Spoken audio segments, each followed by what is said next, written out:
Fuzzy Biker here. We are back in the magic room, the secret room at Baxter Cycle. Today, look what we got here.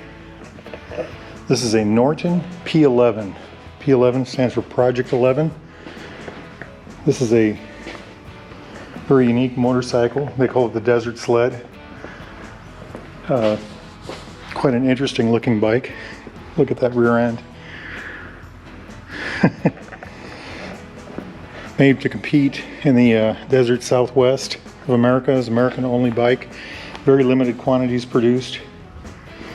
Advertising slogan was Dynamite on wheels. It was designed for lightweight, high power.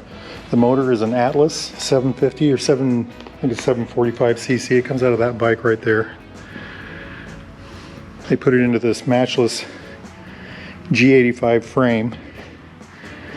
I think it was a G85 CS or something like that. And it was made to compete in the desert racing market here in America. And it was very successful. They said, they sold everyone they could get their hands on. Limited production. It was built out of parts, put together by the factory from the parts bin, They said it would do 100 miles an hour or better, but it didn't handle very well at those speeds. Of course, it was made for the desert, so.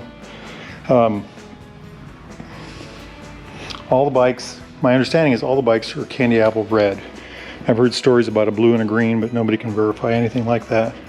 It's a very striking color when you see it. Very unique looking bike. Like I said, the frame came out of so what they did was, Matchless had a bike called the G85 CS. It was a dirt bike. It was a single cylinder 500. And that was a very successful, good handling motorcycle. Basically, they took that motorcycle, removed the engine, the power plant, and then took the power plant out of an Atlas, Norton Atlas, which is a 750-ish bike, and made it fit. So they had about, they had about 55 horsepower. The bike weighed about 345 pounds. But if you look at it, you'll notice the brakes look smaller. The frame certainly is small. And it has this very large engine in it. Good looking motorcycle. Okay, about the engine was a 745 cc push rod, overhead valve, 2 valve per cylinder. Carburetors were 1 1/8 Amals. They call them concentric. I'm not sure what that means. Remember, these bikes are from an era when I was still wearing diapers. It was a under square engine, had more stroke than it did bore. 4-speed transmission. Back to the engine. 7.5 to 1 compression, by the way. The frame was made from 531 Reynolds alloy, steel alloy. It's supposed to be very lightweight. Had these telescoping front forks on it, off the Matchless. Of course, the Matchless brakes. Rear had Girling, I think is the brand of the shocks. Girling shocks with adjustable compression. Striking bike. I wonder how the brakes worked. There's stories about the handling being the bike flex supposedly. And here again, that's all hearsay. I don't know the truth about that. I said it was a parts bin bike, but oil tank and gas tank were made out of aluminum for lightweight. The tank, I think, was 2.7 gallons. So, you didn't need a lot of gas. But anyway, look at this engine. So, you have the push rod.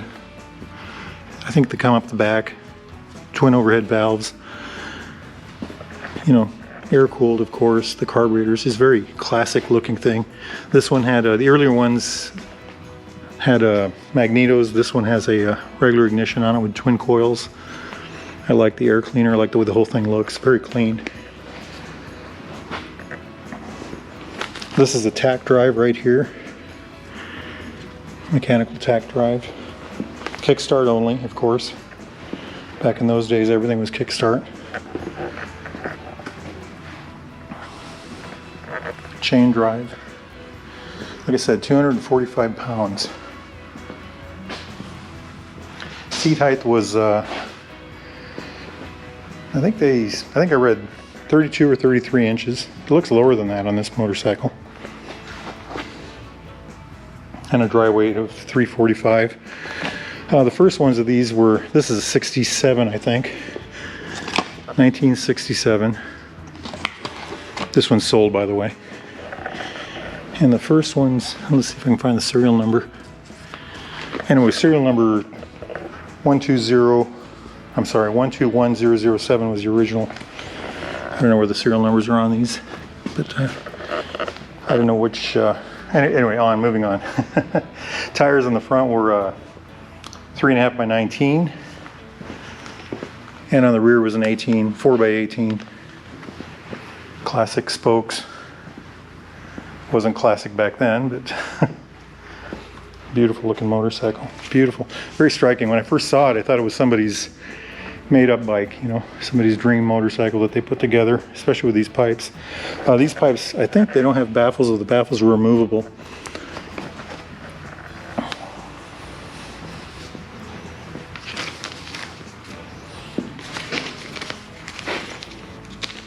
Take a good gander at that. Crash plate on the bottom. In '68, they produced a street version of this called the Road Ranger, and it had, you know, they all had lights, but the Road Ranger had street legal lights, and it was made to run on the road. It had the low pipes, baffles that were removable, a better seat, and a larger fuel tank was an option. I think you could get up to 3.5 gallon fuel tank on that one. And they say that motorcycle led to the modern Commando, which is, we've got a whole row of them right through here. Beautiful Commandos. There's one electric start. Just gorgeous motorcycles. Commandos galore. Of course, look at this thing, 750 Commando. Wow, just gorgeous motorcycle. Here's another Atlas right here. I think this is a 67? 66. This one's a 66, and this one is a 63. Gorgeous bike. Y'all have any questions about these bikes? Go to baxtercycle.com. Give these guys a call. They're very eager to help. And if you ever get out this way, make sure you take a time to look in this magic room. Nortons, Triumphs, Tridents, BSAs, there's some Matchless in there, racing Triumphs back there, Ariels, old Royal Enfields, more Matchless over yonder. Absolutely gorgeous. Y'all have a good day. Get out there and ride. Life is good. Yahoo!